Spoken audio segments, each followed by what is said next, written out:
Republik Demokratik Kongo. Ya, Kongo adalah salah satu negara yang ada di Afrika Tengah. Negara ini masuk ke dalam deretan negara termiskin di dunia.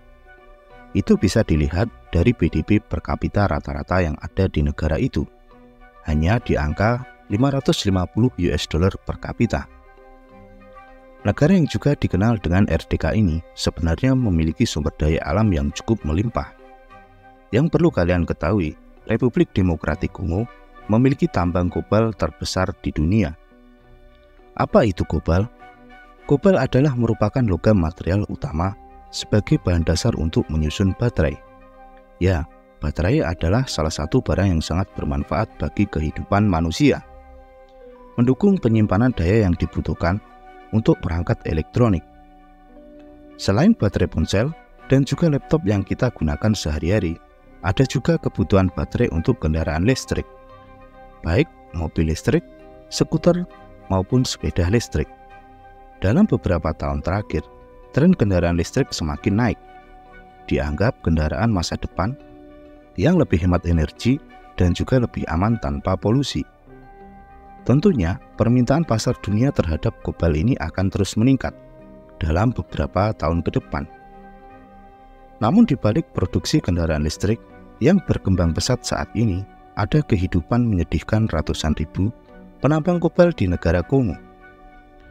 Mengutip situs CIA World, negara ini memiliki jumlah penduduk sekitar 105 juta jiwa pada tahun 2022. Banyak warga negara Kongo yang bergantung hidup dengan menjadi penambang kobal ini. Negara ini menjadi produsen ekspor kobal terbesar di dunia. Bahkan hasil tambangnya mencapai jumlah 95.000 ton pada tahun 2020, atau sekitar 70% dari permintaan pasar dunia. Namun itu semua tidak menjamin penduduk Republik Demokratik Kongo menjadi sejahtera. Faktanya, mereka harus hidup di dalam garis kemiskinan. Untuk menyambung hidup, para penambang kobal ini harus siap menghadapi berbagai risiko yang cukup besar. Mereka bertaruh nyawa di dalam terowongan bawah tanah yang bisa mencapai kedalaman 20 meter tanpa peralatan keselamatan yang memadai. Padahal, keruntuhan gua tambang kobal ini bisa terjadi kapan saja. Harta karun yang terpendam ini telah menarik ratusan ribu orang Kongo untuk bekerja di tambang-tambang negara ini. Bukan orang dewasa saja, tapi juga banyak anak-anak di bawah umur yang ikut menambang kobal ini. Sebenarnya itu jelas dilarang, karena mereka atau anak-anak itu tidak seharusnya ada di sana. Risiko lain yang harus dihadapi penambang di sana adalah logam kobal ini juga memiliki kandungan racun yang cukup berbahaya. Tentunya akan berdampak negatif bagi kesehatan mereka.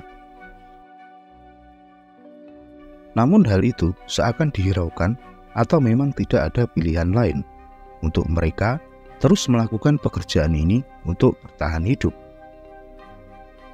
Dalam beberapa tahun terakhir, perdagangan kobal telah diambil alih oleh perusahaan-perusahaan asing yang mengoperasikan dan membiayai 15 dari 19 tambang industri besar. Penduduk lokal mengatakan bahwa di bawah manajemen mereka, standar keselamatan kerja yang didapat oleh para penambang di sana cenderung sangat rendah. Tidak ada kompensasi yang kembali pada lingkungan alam yang terdampak akibat aktivitas tambang tersebut. Tidak ada infrastruktur yang dibangun. Mereka tidak memiliki fasilitas jalan yang layak dan juga fasilitas sarana telekomunikasi. Dampak lingkungan akibat pertambangan selama bertahun-tahun ini adalah limbah beracun yang tidak diolah, sehingga mencemari setiap kawasan area tambang. Selain masalah itu semua, para penambang lokal di sana juga harus menghadapi teror dari kelompok-kelompok milisi yang meminta pungutan terhadap mereka. Kondisi geopolitik yang tidak stabil di dalam pemerintahan Republik Demokratik Kongo menghambat suplai kobal dari Kongo ke luar negeri. Kongo yang berpotensi menjadi negara makmur tampaknya akan terus terlilit dalam pusaran konflik. Sumber daya alam yang melimpah justru tidak menjamin kemakmuran dan keadilan yang dapat terdistribusi merata di masyarakat. Entah sampai kapan, para penambang kobal di Republik Demokratik Kongo ini akan menjalani kehidupan yang sulit dan juga menyedihkan. Yang mereka lakukan hanyalah mereka berjuang untuk hidup yang lebih layak di tanah kelahiran mereka sendiri. Dan itulah ulasan seputar Republik Demokratik Kongo, kehidupan para penambang kobal yang begitu sulit dan menyedihkan. Terus dukung channel Overview agar berkembang dan berbagi informasi menarik lainnya. Terima kasih dan sampai jumpa di video selanjutnya.